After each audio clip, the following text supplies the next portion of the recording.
Celtic found completing their bid to remain in Europe this season to be every bit as problematic as the British government is discovering it is to leave Europe at the moment.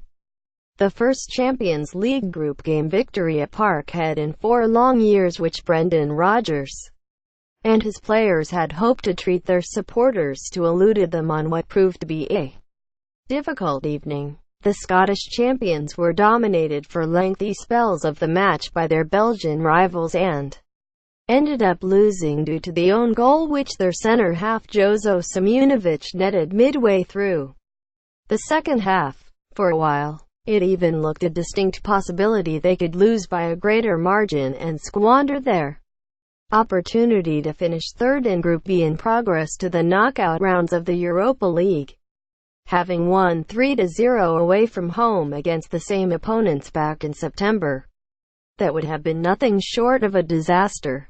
In the end, Scott Brown and his teammates got the result which they required to go through. It was, though, far from straightforward, as many had expected it to be given the outcome of the previous meeting. For them, Prime Minister Theresa May and her cohorts, who have been unable to reach an agreement with the EU in their protracted Brexit talks, would doubtless sympathize with the difficulties which they encountered securing their objective. Still, Celtic will go into the draw for the last 32 of the Europa League and Nyon in Switzerland on Monday, as a result of finishing third in Group B, and will play the side they are paired with there in a two-legged tie in February next year. The cynics, of whom there are a fair few in Scottish football, will scoff at the quality of the opposition Celtic had to overcome in order to ensure they will be involved in European football after Christmas. Anderlecht are in disarray on and off the park and arrived harbouring little hope of winning their first Champions League group game in 10 years. Expensive signings have failed to live up to expectations. Poor performances and results have resulted in a change of manager, but they certainly showed why they are seated above their opponents with a bright showing. They were well worth their win on the night. However, nothing can be taken away from Celtic for what they have achieved regardless of the manner in which they stumbled across the finishing line. The sense of anticipation and excitement inside the stadium as the familiar strains of the tournament anthem Zodiac the Priest blared out of over the public address system before kickoff were tangible. So, when the visitors nearly opened the scoring in just the second minute, it caused a stunned silence to spread around the ground. Henry Onyekuru cut the ball back to Sven Coombs in the Celtic area, and the Anderlecht midfielder unleashed a low shot at goal. Craig Gordon did well to push the shot past his left post for a corner and prevent his side falling immediately behind. The Belgians continued to dominate. Onyekuru, the Nigerian forward who is on loan from Everton, proved a handful with his directness, pace and trickery on the ball, as did Sofiane Hani and Adrian Treble.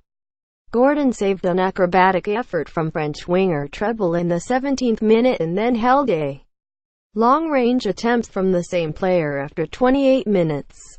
His outfield teammates failed to create any chances at the other end of the park themselves.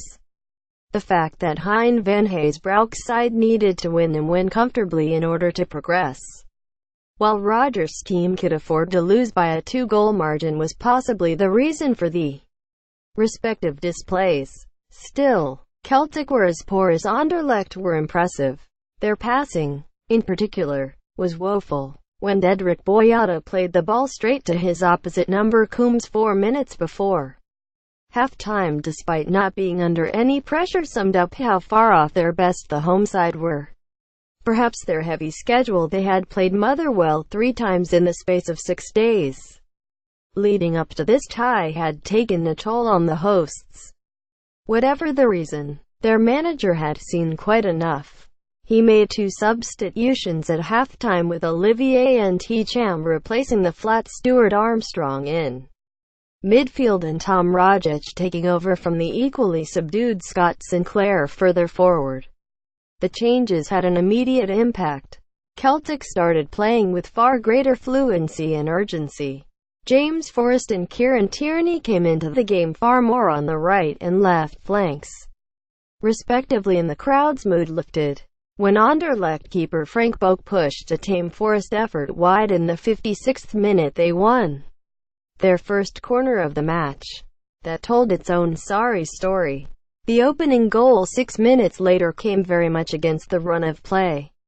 Semjunovic, who had hardly put a foot wrong all game, headed a Dennis Appiah cross into his own net off the inside of the left post under pressure from Peter Gherkins. Odsonne Edouard, who had scored a hat-trick 4 days earlier, took over from Moussa Dembele in the 75th minute in an attempt to add a much-needed cutting edge up front. But Hanny tested Gordon with a powerful drive just 2 minutes later, and it was Anderlecht who looked the likelier of the two teams to net in the closing stages.